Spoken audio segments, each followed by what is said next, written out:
is it just you? Like, are you just late? Because he was like, I'm never going to fly again. And I was like, but is it? I don't think it was the airlines. The reason he didn't fly for so long is because he got so mad the last time when he was trying to leave Georgia. He said that was like, it wasn't him. The airlines canceled his flight. Mm-hmm. That's no fun. No. He's just bad luck. Things go better when he's just driving. That's true. Yep. He's Poor in more Dick. control too. Stop when he wants to, sleep when he wants to. That's better. Yeah, that part's nice.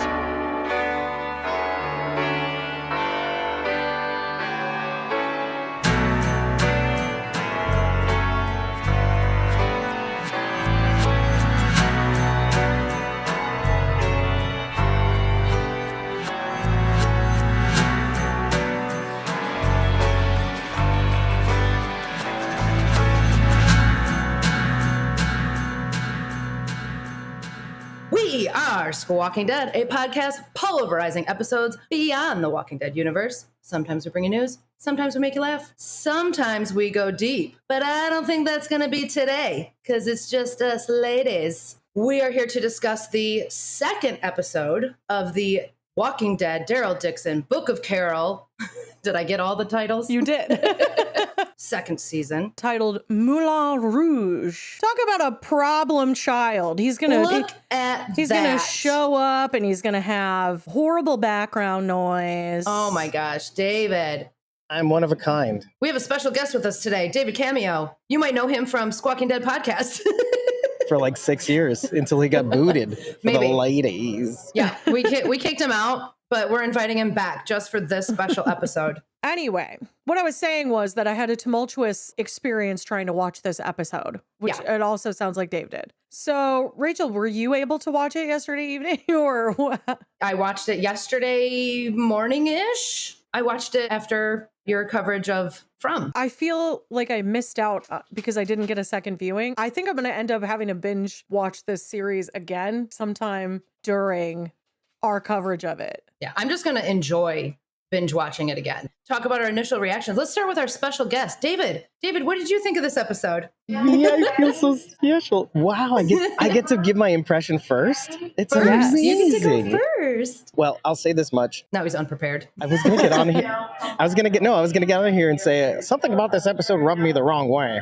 See? And then I obviously I'm boarding a tram. I'm driving to the rental car place, drop off the car, and I have time to think about this feeling that I have to kind of get rid of it. And I realized that really, I think half of it's probably my fault because of the way I watched twice. I did watch twice, by the way.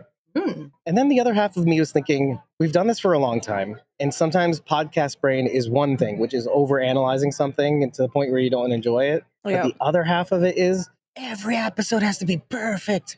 Every episode has to be a masterpiece.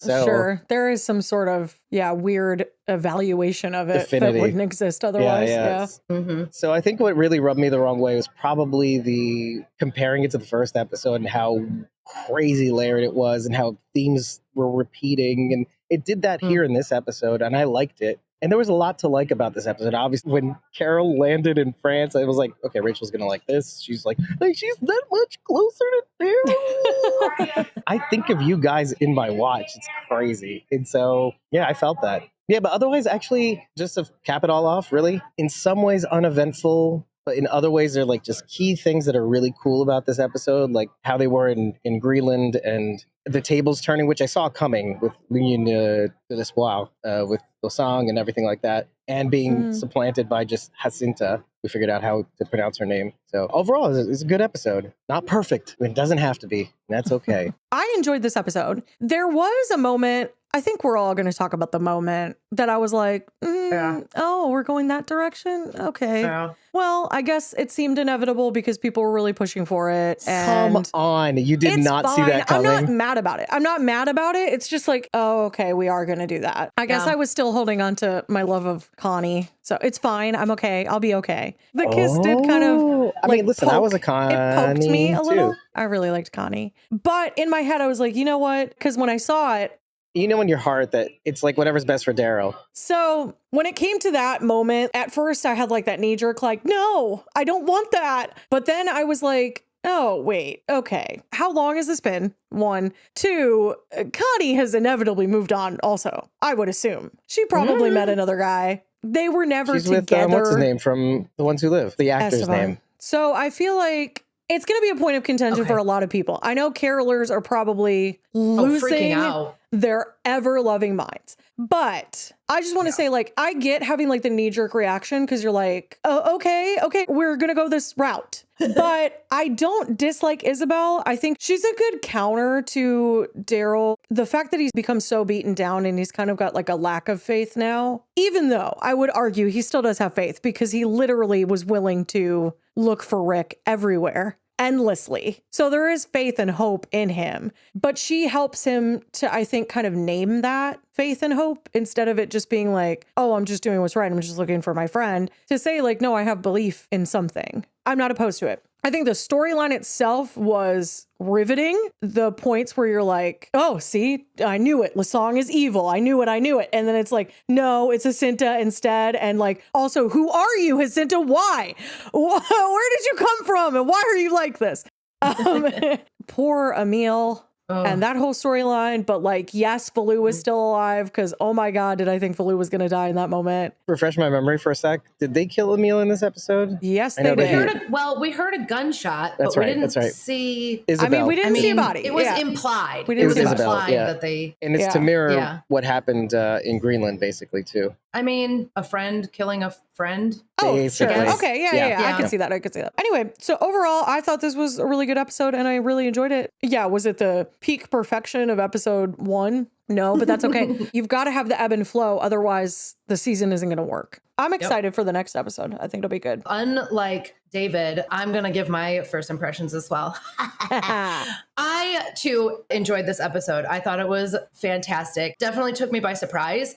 I want to clarify, I'm not a caroler, despite what some people may think. I love Carol, period. Mm-hmm. And I want everything. I want the whole world for her. Whatever she wants, I want her to have. I like Daryl, and I love the relationship that those two have. Does it need to be romantic? No, absolutely not. It throws me off. I get shook anytime Daryl's kissing anybody. Yes. I think it's weird. It's just weird. It is weird. I'm like, ugh. I Is feel it because like it's your wrong. sweetie? No, Daryl's not my sweetie. My sweetie's dead. Like, Just kidding. duh. Oh. Just kidding. All of them. All of my sweeties. All of my sweeties. Because it unsettles you that Daryl would have to die to be your sweetie. No, I like Daryl. I like the character. Not like he's my man kind of way, though. I just like his resilience. I like the transformation that we have seen him go throughout the entire thing. Anyway, it's weird to me when he kisses anybody. So that's why I was shook up. Not because I'm like, it should be Carol. Like, no, none of that. I'm just like, ugh. I know. It was This is like weird. a knee-jerk, like, what? Why are you Yeah. kissing? Why are your lips touching accidentally, I assume? Yeah, exactly. I'm like, he must have tripped and fell into her face. You and Rachel have said that kissing in general, not a great thing. I thought this episode built great anticipation. I had that feeling again, that like feeling that I haven't had in a while. So that was very exciting. I get very excited anytime Carol's scenes are on screen. That's fair. So I thought about this last night when I was watching the episode. Do you remember how when Melissa McBride said she didn't want to continue filming, she like wanted a break in between Walking Dead and Daryl Dixon, and everyone, well, I shouldn't say everyone, carolers, A lot of people flew off the handle and were like reaming out Norman, and it was totally ridiculous. And his wife, for If whatever reason. If you want to see like really? absolutely bat poop. insane tweets, go look at tweets from that time because it's absolutely wild. A lot of people got blocked by Norman during that time, which is very fair. Very fair. Valid. But when that happened, I remember all of us kind of talking like, how is the show going to look if he doesn't have anybody to play off of? So obviously we got that question answered because there were people to play off of, but the first episode, not much. And it was still a really great, really well done episode. And I was brought back to that in this because Carol's by herself. She leaves Ash to the airplane and she's walking the streets by herself and it's quiet and there's not a lot of dialogue. And I just thought, this is still good. Yes. Even without the dialogue, this is still good. And that's when I was like, we were so naive for thinking they like weren't going to be able to pull something together with like just a character walking around, because you can show it and not tell it, and that still gives you a sense of gratification. Yes. So this really reminded me of that. I can't really put it exactly into words how I felt about this, but when Ash and Carol stumble upon they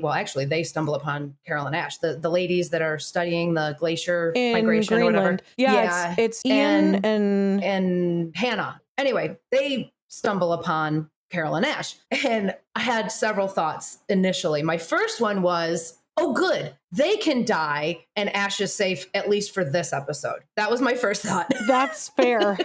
As soon as they brought him back to this little camp pod thing or whatever, I went, oh man, by the end of this episode, they're already dead. They don't even know it. And this thing is up in flames because it's Carol and Carol be Carolyn, right?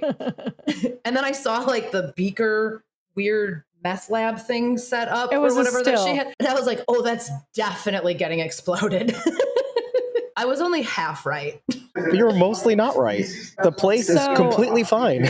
Everything else, all the people are dead. Yeah, they are both dead. Yeah. I was a little disappointed that Hanna couldn't go with them because I felt like she was a very reasonable character. I felt like, push come to shove, she couldn't kill Carol. She recognized something in her and she realized that being isolated in the way that they were had obviously affected their mental health. That's fair. So I was upset that Ash killed her. Now I understand Carol lied about that because she's going to protect his feelings. Yeah. Which is Ash great. wouldn't be able to live with that. It's a very classic Carol move to like protect him in that way. But is our You mean assumption... To lie. Yes. It's true. Is our assumption that he For the good, though. was Ash assaulted? Here's just my opinion. I think Ian lied. Whoa. You got to go through feel that like she whole lied. thing. What do you mean that she lied? About what? Because when she came back to the pod, she said, I did my part, meaning she did the deed with Ash to repopulate Earth one baby at a time or whatever. I don't know. And I thought, no, he didn't. I just assumed she was lying. So meaning they both couldn't do what they felt like they needed to do for the world. I'm a little bit worried she did because that's a great he has insight. such a knee-jerk reaction when he sees Hanna that I'm like, maybe it did happen and he's got a level of trauma, not only now because he killed someone, but because that also happened to him. It's underreported by men who have been assaulted because there's like stigma around it. The stigma. For that. Yeah. Also on top of that, it's underreported on by media. Mm-hmm. And so if that was the intention of this show, was to showcase that, I think this could be, we haven't dealt with the aftermath. Who knows what's going to happen? I think this is the potential for a really point in this show. Mm-hmm. And I think that could bring light to an issue that is under discussed. That's all I think. Agree. Yeah, I would agree because obviously I'm admitting how ignorant I am on this subject. I don't think I'm alone in that. No, you're not. I think that's why it's such a great question. Yeah, I think this would be a very sensitive topic, obviously, to touch on, but also very important to maybe shine a light on and help other people feel comfortable to come forward and be like, wow. And they've never shied away from the hard topics. We had Ed beating on Carol in the first season of The Walking Dead. The governor and the really creepy, I mean, it is dialed back immensely for the television show. That's kind of why I was wiping my brow. In the comic books, it is intensely grotesque, the amount of assault that happens towards Michonne. If you haven't read the comic books, and I could understand not wanting to read that point, that's why Michonne is written to be so viscerally angry against the governor. It doesn't translate as well in the TV show. It just seems like she's harboring anger for a reason you can't really pinpoint. But that's why. That's where that comes from. It was written that way. Yeah. They discussed adultery amongst very tight-knit people, which is often how adultery happens. Sometimes you go find someone, but most of the time it's like wives sleep with their husband's friends or their husband sleeps with the wife's sister or something like that. That's the kind of stuff that happens in the real world. So they really have faced tough, real issues face on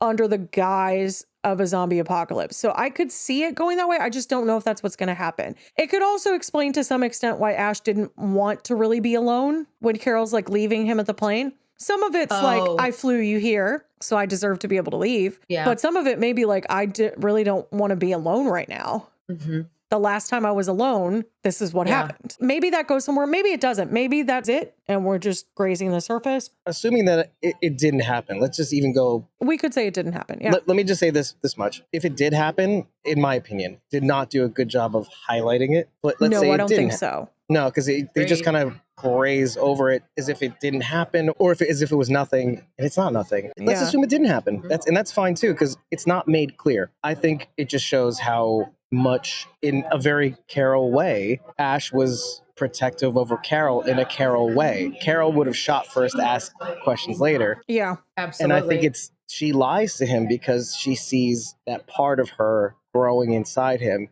On the one hand, I love that we all think the same thing, and that it's that she's sparing his feelings. But in another way, she's unknowingly, probably, I'm going to bank on the better side, the better angels on this part, unknowingly breeding another Carol. Because you want to spare her feelings, but at the same time, if you don't say the truth, he's going to go off thinking that the moves that he's making are the right ones, and good intentions too, protecting Carol. But what if she's doing that almost as a way to correct what happened to her? You're going to have to elaborate on that. So Carol gets out of her abusive relationship. She's very timid for a long time. Show-wise, I mean, time frame-wise, it's really not that long of a time, but show-wise, it feels like a long time. About the prison is when she kind of until we hit breaks. to the prison. And then it's like she goes way too far off in an extreme. And then they exile her. They don't say, hey, you did what you had to. It's okay. We'll lie to you to spare your feelings. No, you did the wrong thing. You cannot be here. Get out. Yeah. And the difference is there's no Rick in this scenario.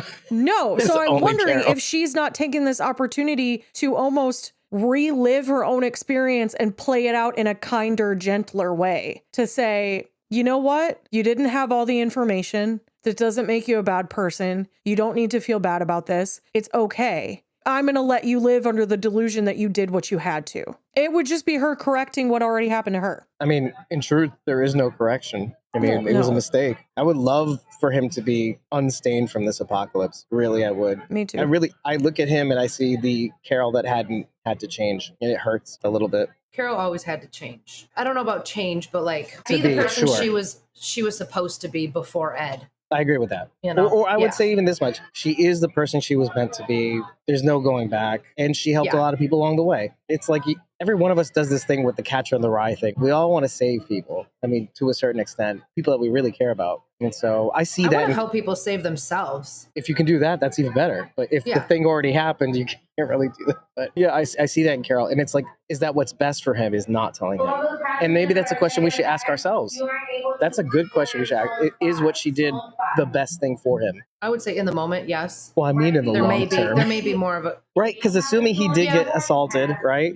Then yes, in the moment, it's justified. Yeah. Even still, I mean, maybe there's a heavier conversation that they're going to have down the road about all of this. Who knows? I think she did the right thing. But then again, I always think Carol does the right thing. So who am I to ask? Sometimes you'll admit some things, but it still doesn't matter. You still love her and she can do her wrong. Even when she makes mistakes, I feel like her heart is in the right place. She always does the wrong thing for the right reasons. So when Ash is asking Carol, he's like, so how long do you think you're going to be? And she says, oh, not long, I don't think. If I'm not back in 2 weeks. I was like, I mean, in the grand scheme of things, 2 weeks. 2 weeks isn't that much in the grand scheme of things. It seems a little less than it should be. I'm like, France is like, sure, it's in Europe, so it's not as big as like an area of America would be, but it still is a sizable place.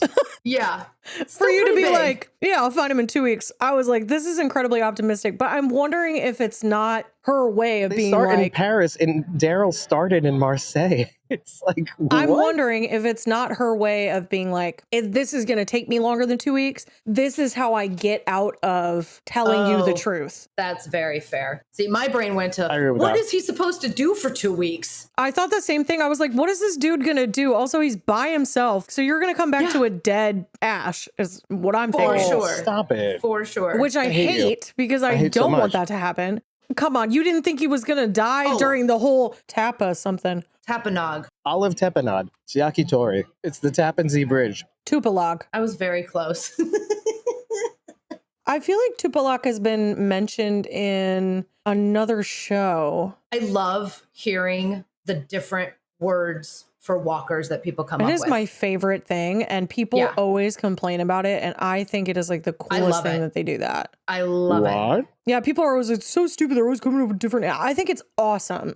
I do too. And like a lot of them have meanings, like this one, like the teppanyaki. Tupalog. Trubernacle. Trubernacle. What did you think of the walkers that were like buried? Were those people who had died and were buried there? Like, how did they get there? How do you think those walkers got there? You're such a good host. That's such a good question. How adorable. Because the grass was green over them. They had been there a decent amount of time. Well, let's break this down. What way were they facing when they got up? They rose up, so they were face down. Yeah. Another thing, if you looked really carefully, you noticed they didn't have faces because they decomposed. I mean, they've been there a while. I contend the following.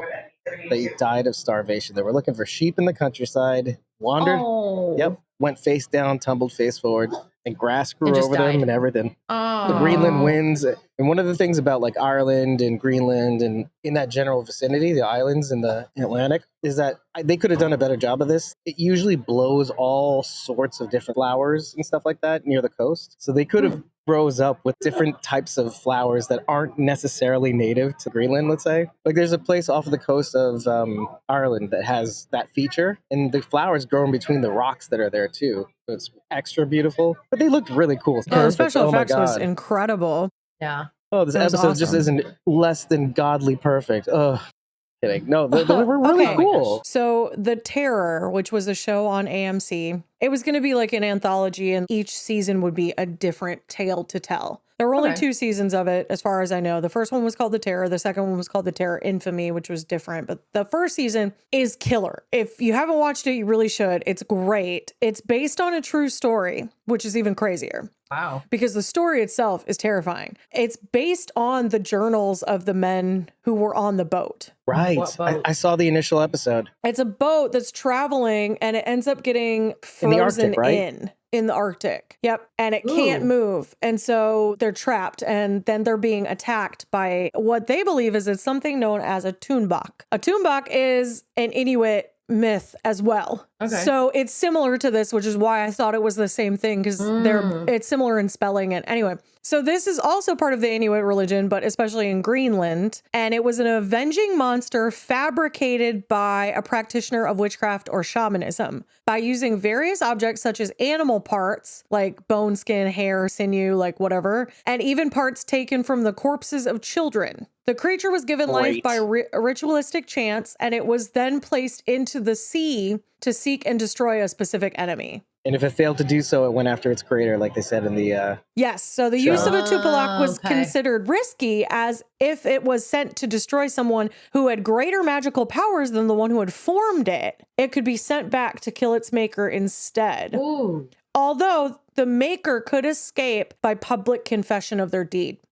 Because Tupalak were made in secret in isolated places and from perishable materials, none have been preserved. And early European visitors to Greenland, fascinated by the native legend, were eager to see what a Tupalak looked like. So the Inuit began to carve representations of them out of sperm whale teeth. It also kind of sounds like, I think it's called a golem. That's right, in Jewish faith. Oh yeah, that's from Jewish. Yeah. That's from Jewish faith. Yeah, they're formed from clay, and they have an imperative, and they were meant to protect the city. Basically, it's like a fairy tale response to the Cossacks and all the things that were happening in Eastern Europe and Tale of Settlement and all that stuff. It's like basically the Jewish protector, the rabbi. Some people say it's true, by the way, because Kabbalistic powers, whatever. But it is sort of like that. Especially the stories surrounding World War II. I'd heard that there were real golems at that time, is what has been said. I wanted to add to this, though, because one of the things that lit me up when you were describing it, I was recalling exactly what the myth was something that Janae says near the end of the first season, which was they unleashed this thing on us, and you could easily transpose that myth to what she says, is that they did this to us, and we are going to soup it up and shove it right back in their faces. So we're going to soup up these zombies and send it back from whence it. See, Oh, they yeah, have it's the a greater very power. well-suited name then for them. Right. So everything seems to have, I don't know, I'm paying really close attention to the narrative clues into what's going to happen, because maybe that's what's happening. They're swooping up these walkers, and well, they took American walkers, right? And so they're going to send it back. I think they're attributing this all to America and sending it back. And they're sending back their American walkers back to them, all souped up. Oh, wow. Right? We already kind of saw that in the first season, but now it's just kind of like, maybe that's where this is going. And you know what? That's pretty exciting. I hate it for us. I mean, it's scary. I hate it for us, but here we are. But yeah, can we talk just for a second about the super sweet and endearing moment with Daryl and Laurent playing baseball? Oh, classic. It was so classic dad sweet. move. It was sweet. I really enjoyed that. I thought it was so cute. I did too. Daddy, will you play catch with me?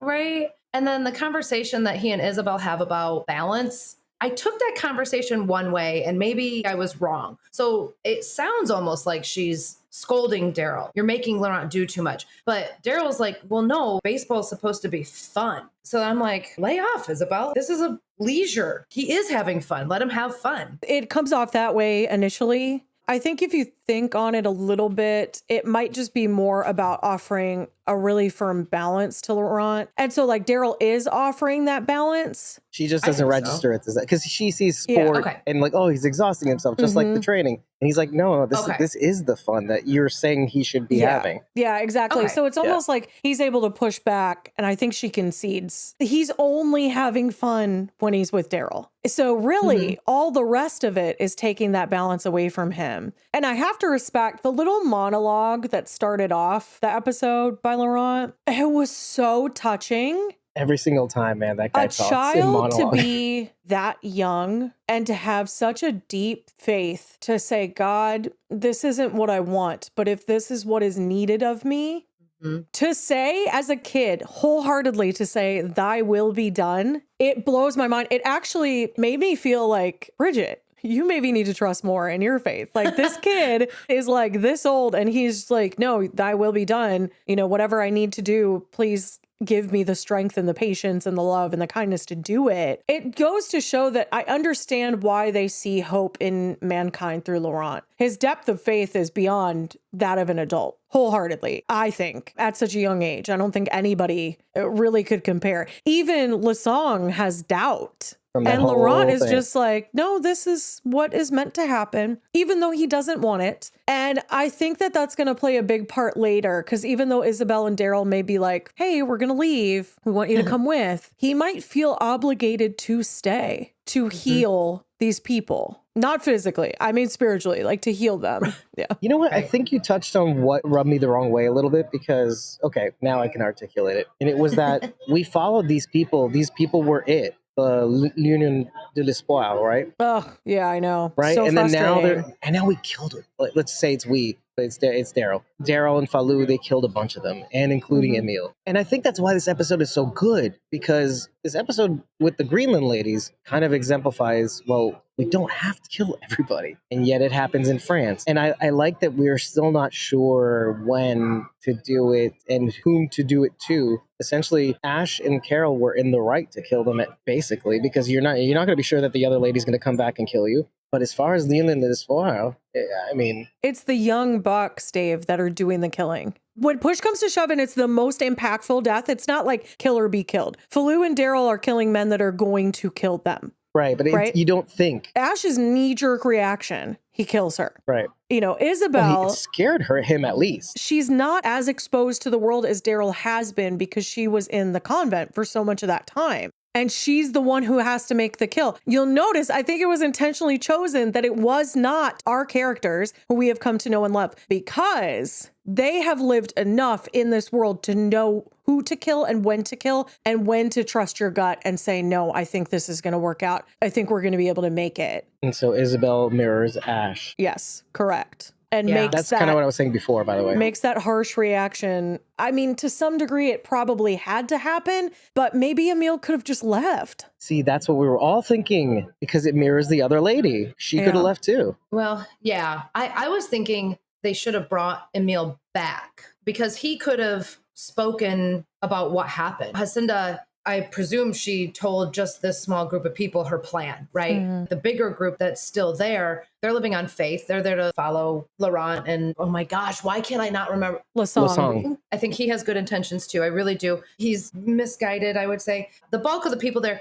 I was thinking they would bring Emil back so that they can tell the rest of the community there, like, the reason we're not coming back with everyone, we didn't just wipe them all out. Here's what happened, and let Emil tell you. Because by all accounts, Daryl and Isabel are still fairly newcomers. Emil's somebody that they would have trusted. Well, Isabel has the same amount of respect, I think, as Emil does. It's because they're in the union. That's really it. Daryl is 100% an outsider. Right. Even though he is the reason Laurent is there, that's still not enough. It's still not enough because he is the one who wants Laurent to be able to have a childhood, fights kind of on the behalf of this child. And they're like, no, he's our savior. He doesn't get to be a kid. Right. Which that's so sad. It's weird is what it is. Oh, wait a second. This is kind of cool. Okay, you know how Laurent did the fake prophecy about seeing him? Yes, the drawing. Yeah. So you know how we're talking about the, not Tupelo, but that's what I'm going to call them,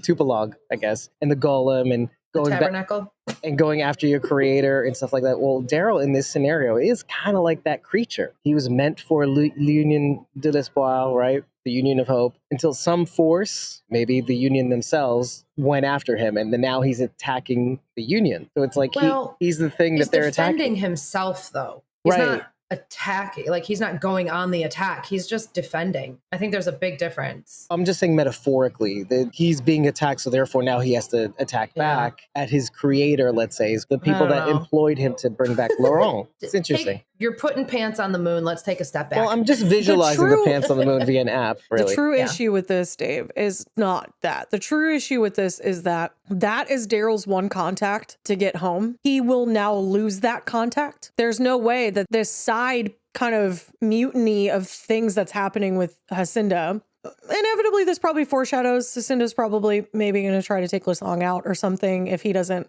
get on board. And if that happens, Daryl has no way to get back home. He can't go to Janae, and he can't go to Lasong and the Union of Hope. So now how do you get home? Well, that's why Carol's there. Well, precisely. We know that, but he doesn't know that. Yeah. He doesn't know that. But I think we should also couch Jacinta's moves, why she does what she does. She really goes into, and again, no notes brain. She says she thinks she's doing the right thing too. It's not only about she's really in tune with the people, and the people are losing hope and faith and having doubts, and there's a lot of pressure. They built this thing up to be a certain thing, and again, she is wrong. I'm speaking for all of us. She is absolutely dead wrong. There's no such thing as certainty. The song says this too. I mean, he says doubt is a virtue, but he also says certainty is what I'm looking for. But there is none. Is the food for faith. That's what they were saying. Like it feeds your faith. Right. Her demand for there to be confirmation of this fact so that everyone can retain their hope. I'm going to put it frankly. It's bull. Well, I mean, I agree. It's absolute bull. That's not faith. If you can see something with your own two eyes, there is no faith required. You've seen it. So now you know it. It is an objective fact. Faith requires that you trust what you cannot see. That's what faith is. And we talk about like the Christian faith, it's belief in a savior that I did not see. It's belief that someone came to this earth, was God, lived a perfect life, died an innocent death for me thousands of years ago. I'm supposed to be here and say, look, that's it. That's what happened. I didn't see it at all. That's what happened. And when you look back in biblical history and you look back at, like, let's say the disciples, right? The men who did get to see. I'm a Christian, so I'm going to say this as though it's fact, but you change it in your own head for those who do not believe the same thing. The apostles? You want to simplify it? God, jeez, Bridget. No, I'm going to say that they saw Jesus do things. If you don't believe that, then don't say that in your head. That's what I'm saying. Right. So the disciples were men who followed Jesus willingly. They saw him perform miracles. They were with him when he died. They were there. They saw him after his death. They saw him in person. They were given proof that he could do the things that he said he could do. even they were still required an ounce of faith because one, as humans, we're real idiots. So even when someone's like, no, dude, like you just saw it, we can still be like, well, I don't know, maybe it's like a trick of the light. So there's that. But also on top of that, they were asked by Jesus to give up everything, to leave their families, to give up all of their money and trust that he was going to provide for them. That required massive faith. So there's still faith, even for those people who lived during that time frame who got to see Jesus. There was still faith that was required. Just being like, our faith isn't doing so great. I'm going to have a walker bite this kid, even though that's super weird. And why is that what you're hinging everything on? Because, you know, he could just be like a really good priest to you because he's very faithful. And so that might just be what he's called to do. But no, you're like convinced that he's going to be able to live through a walker bite. We're going to schedule that so that everyone can see that. Bro, really? Like, it undermines the entire concept of faith. I get what you're saying, but just to give you a narrative mirror to this episode is very, very efficient, as long as it is, because it makes use of what the people must be feeling by way of the scene that Carol's in, with all the people giving up their guns for a ticket just for a chance to get food. It mirrors what the people at L'Union de l'Espoir are undoubtedly feeling the pressure of. That resources are going thin. They need a little bit of faith to know that they can go out in the world and not be bit. They can just forage for food and not have a walker bite them in the middle of their ass while they're picking mushrooms. Oh, you're having a hard time with your luxurious life behind a walled in area on the ocean? So I assume you can find fish to eat? It's been over 10 Come on, years, dude. Bridget. It wears people away over time, and you can feel that. Even the people that were in the last season. I can see it more for the people in the city because they're still in a city. But you know, it's all relative anyway. Even some of these people have to leave the high up place because they not food growing on the hill as much as they need, right? And so why not though? Like that seems well, like I mean, that's you see your them problem, even when there's low low tide, they're digging up stuff, the seafood from the thing, and they're digging up like the sand to see if there's any critters underneath the sand and the tide and all that stuff. And they have to go out, and you don't know what's lying beneath, right? That's a movie too. But, yes, it is. But it is also a movie. But still, you go out there, you risk your life. But after 10 plus years, we don't know the exact time. We're not going down this path, but it wears on people. People want to know that they have at least somewhat of a chance. People are just clamoring for normalcy. We're spoiled here. I mean, even through natural disasters, they can get back to normalcy in a relatively fast pace. It's crazy. But these people, no, not so much. I'm going to disagree with you there, Dave. There are people who are still dealing very heavily, and it's been weeks. I'm saying, so like, I'm just saying, compared like, that to was the past really... is what I'm saying. I'm saying compared to the past, or compared to a zombie apocalypse, the ability to recover from anything is exponentially quicker than it would have normally been. That's all I'm saying. I'm not saying it's not a tragedy. That's crazy. I'm saying that we can recover from those tragedies so much quicker than we ever could in history, and definitely in a zombie apocalypse. I'm saying human development and human ingenuity has made it so that we could bounce back so much quicker. It's hard to disagree with, Bridget. This is a fact. No, Dave, that's not what I'm talking about. I'm trying to get back on track in this conversation. I think that the people in the nest do have it fairly easy in comparison to the people in the city. I think you're missing one other ingredient, though, is that kind of like Jesus' disciples, they had to leave their families, they had to put money down, they had to make resources available, they had to leave the comfort of where they probably were before. And I don't know how much room there is in Mont Saint-Michel or whatever it is, but maybe they left a certain level of comfort and community and family for this effort, too. And then you mirror it with the people that you see in this episode clamoring for food at the Maison Mère. I strongly disagree with you, but I'm just saying the suffering is built up over a long period of time. And you can see that desperation in the people in this episode. That's all I'm saying. Yeah, I agree. You can see it on the streets. I do not think that you can see it in the nest. I just think Jacinda's got ulterior plans. Something ain't right there. Kind of hope so. And the problem is that the people are starting to talk, and this is her initial reaction. So instead of being like, maybe we should have a conversation about faith, she's like, no, have a walker bite this kid. That's your go-to, dude? See, this is what I was saying. That's what always is going to happen, it sounds like. Now that I know what the ceremony is, I'm like, this is so stupid. Right, and Schling Schlong was definitely... Low song. It's like so long, but it's low song. Huh? I keep saying so long. Let me ask this. So obviously Jacinda changed the instructions for this little out. Okay, Laurent was kidnapped by the guy with the tattoo on his face, and so they had to send out a little team to whatever. Schling Schlong was in on that. Low song.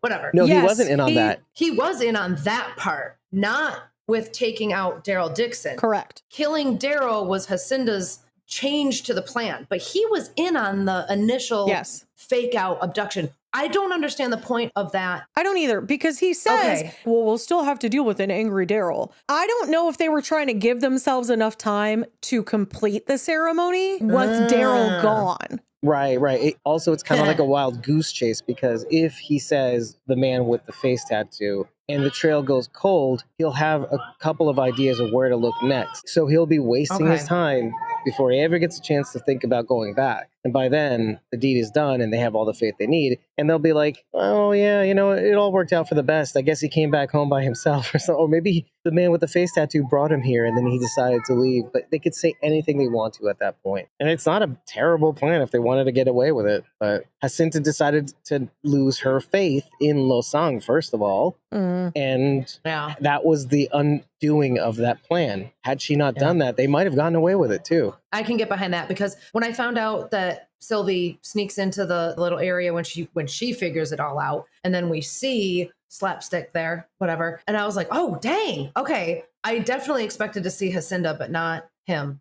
I was like, oh, so he was in on all of this too. Okay, but then I couldn't figure out what end. But if they were trying to complete trying to complete the ceremony, I think, before they get back. Okay. And he also said that Isabel and Falou were not supposed to go on that mission. So he assumes that Isabel would go along with allowing Laurent to be bit. And you know what? I feel like she might have. I don't think so. Prior to this is what I'm saying. I don't think so. No, I don't think I before don't think she would have had a choice. I think push comes to shove, she would be firmly against it. But she would probably be held back while it happened. Right. I could imagine. Well, I think she would try to stop it. She wouldn't just be like, oh yeah, go ahead. Let him get bit. He'll be fine. I don't think she knows he's special, but not in that way. I think she has a hope that because of the way he was born, I think she's like, okay, maybe he'll be safe if he's ever in the way of harm. But to be like, oh, let me purposely do this to him, I don't know that she would be okay with that. One, love that Sylvie's like a little investigator. So cute. And she should have her own novel set. Also, I was like, what is this pastry that he's being served daily? I'm very curious. It's an apricot looks tart. Amazing. It looks delicious. And then poor Sylvie. Yeah, that's why I did my heart thing earlier.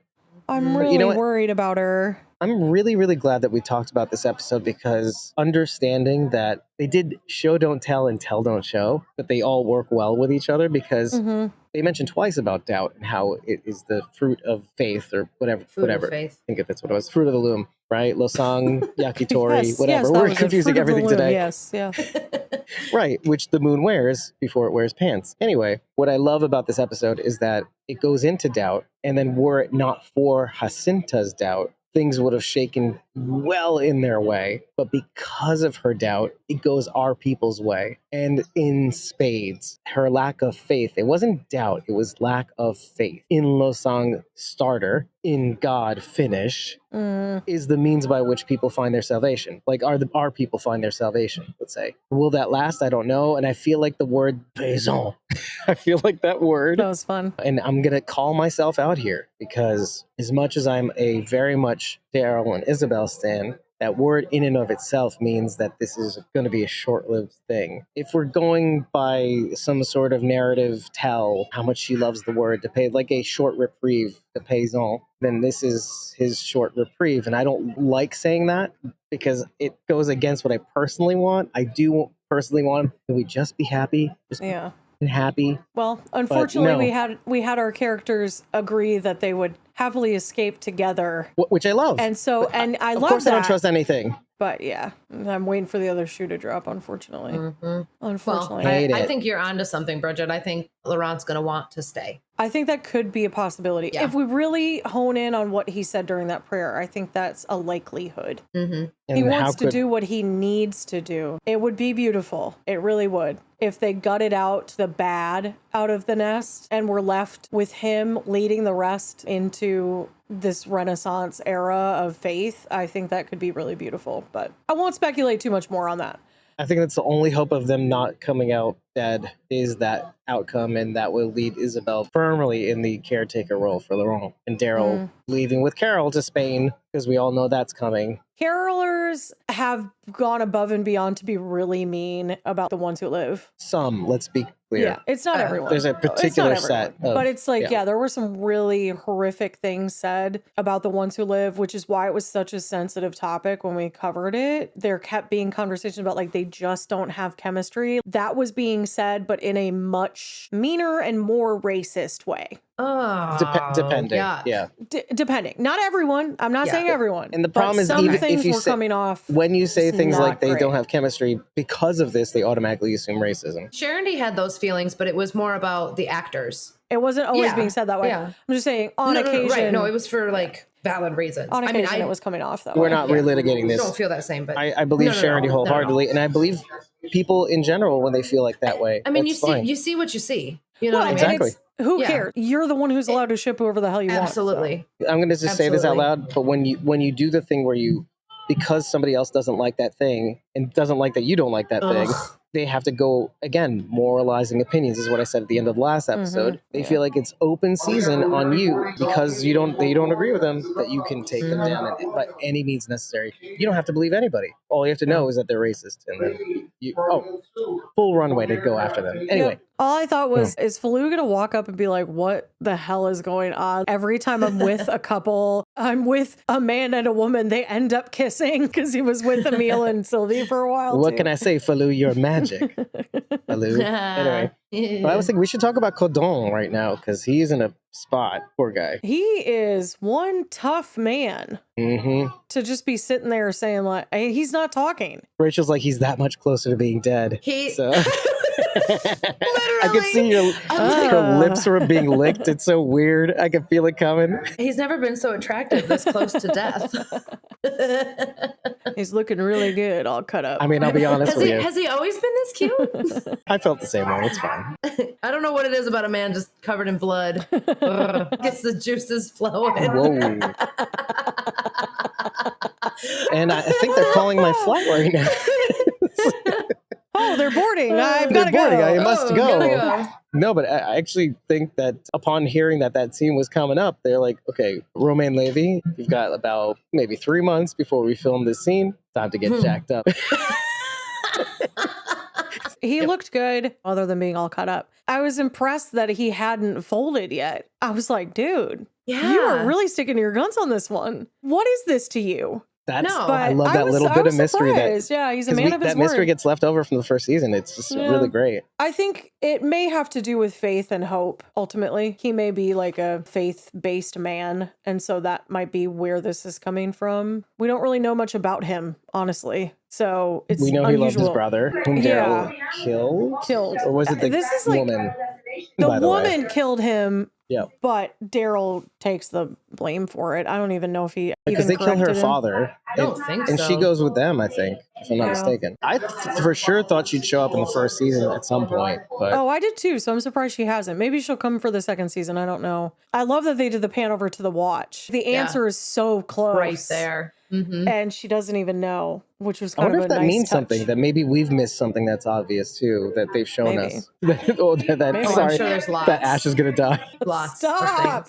Stop! It's not me, it's you guys. I don't think he's going to die. I don't want him to die. I don't want him to die. I don't want him to die. But it's I don't there. want The him clue to, is there. but he's going to. He's been bit ever since they left. He has been dead this whole time and just doesn't know it yet. The bites on his forehead when we missed it the entire time.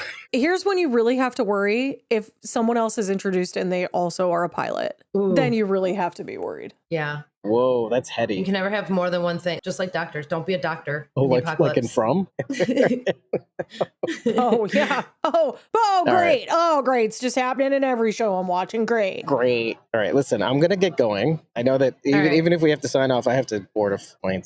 But thank you for having me as a special guest this time around. Thanks so much for joining us, David. And I will see you very soon. Bye. Have a safe Bye, flight. guys. I'm glad David. your flight is still David. leaving. Talk about what's his name? Remy? Oh, I know. Remy. Is this in the back of the truck? Yeah, is his name Remy? Okay, this was specifically the scene that I actually need to go back and rewatch. I know I missed a lot. Okay. The only thing I really caught was that he and his husband were taking this opportunity because they needed to get his husband health care. Yeah. They were in separate trucks, which should have been a red flag. That was your first red flag. And I think Carol knew. Oh, and that's why she didn't say anything. Yeah. Do you think that weaker side is being taken for experiments? Absolutely. That's what I thought too. Absolutely. Yes. I think that whole truck is going to be souped up walkers. They didn't show us Remy's husband, but I wish we would have gotten at least a glimpse. I think we got to see him. They're walking up together and then they get separated. But it's it was like for But we might see him again as a walker, maybe in the next episode or two. Potentially, yes. Right. I thought it was interesting that they went in the two trucks, so I'm a little bit worried about what that means for Carol. I am glad, though, that she's found a translator. So he's got to stick around for at least a little bit, because otherwise, how is she going to communicate? Yeah. If she meets Janae, some people do speak English, but I'm wondering if she's not going to be, and this is a little bit like I'm theorizing maybe too much right now, if she's not going to be the one to help Cadron escape. Ooh, I like that. I just remembered something that I wanted to bring up earlier when we were talking about Ash at the plane, how she's like, stay here with the plane because blah, blah, blah, blah, blah. Do you really think he stayed there? No, he's like 10 steps behind her. There's no way he's not. Do you think he followed her? Right? Oh, well, that could save her behind if that is what happened. Mm-hmm. Also, it doesn't take 2 weeks to get gasoline. That's the other thing. I don't think. No, unless he's making it. But in that case, it's going to take a lot longer than 2 weeks. To some degree, I was fearful that the plane would disappear if they left it. Mm-hmm. Because it had to have been heard by somebody in that area. Do airplanes have keys? Could they just take the keys with them? Like, is that a thing? I don't know. I don't know how to fly a plane. Maybe with smaller planes, maybe? I don't know. I don't know how to fly a plane either. And I'm realizing that it is maybe they just like lock the doors. It's a skill set that's definitely missing if I were to live through a zombie apocalypse. And even if somebody stumbles upon the plane, they'd have to know how to fly it. That's the other thing. I did want to mention that when we're talking about like all of this faith stuff, when Ash is talking about Carol to Ewan and saying like her daughter's probably dead, but how do I tell her that? You know, we've just got to go. And I thought, well, one, her daughter is dead. 100%, dude. You don't even know what's happening. You're not breaking the news. Two, news. How are you going to explain it when you bring back Daryl? This is going to be like a really weird situation. But like, oh, I didn't calculate for a full grown man's weight in this plane. We're not going to be able to take him. It's going to be too heavy or whatever. The other part of me thought, what an act of faith this was for Carol. Carol hasn't heard from Daryl since she talked to him and he was still in the United States. Yeah. And she is so convinced that she's going to be able to go find her friend that she bamboozles a guy into flying her across the Atlantic Ocean to France on 100% an act of faith. Mm-hmm. I just want to really pinpoint those moments when we have them because I think it's such a cool thread to see through the show. Yeah, absolutely. I was thinking about the lie coming to fruition too, like Ash finding out the truth. Oh my goodness. I don't know that it's a good idea, but I suppose Carol could lie and say that Daryl is Ed. I mean, because she did say Ed and Sophia were over there. Daryl could be like, oh, Sophia died, but I'm Ed. I don't see that happening. I think at some point I don't think Daryl would go along with it. I think he'd be like, no, dude, that guy was a scumbag. I remember that guy. I'm not going to be that guy. He was the worst. He said lines like college-educated coos. He's so it's gross. My favorite Ed line, even though it's disgusting. I love it. He's so gross. So funny. I think eventually she'll have to tell him the truth. Yeah, probably. Well, if you like what you heard, do all the things that David normally tells you to do. RateThisPodcast.com/SquawkingDead. Leave us 5 stars and a kissy face. And a kiss. Oh, and a kiss. 5 stars and a kiss. I like that one. Yeah, do that. Tell us if you love us. Tell us if you don't. If you don't, love us. Just let us know. Just tell us. Go to ko-fi/SquawkingDead to follow our recordings and give us money, please. Money. Or patreon.com/SquawkingDead because we've got both. Yes. Yeah, basically we're poor. Help us. We're poor. We're a mess. So help us be unmessy. And anyway, join a membership tier or whatever if you want to, or don't. Yep. I mean, like, do, because like, I mean, I do. We need your money, but like, or don't. Yeah. And like, if you are going to give us money, like come join the recordings because it's super fun. And it's dumb when you pay for it and you don't. And then you don't take advantage of that because we have conversations that like you don't see on the episodes. It's a lot of fun. They get deleted by Dave. Yep. Yeah, usually, but if you're here when it happens, you get to see how the sausage is made. It's often our best material, I would argue. It's true. That he takes out. True. We laugh. He doesn't like it. So much more. He doesn't like it when we're funnier than him. It's true. Love you, Dave. And that's it. That's the end of the recording. So funny. That's it.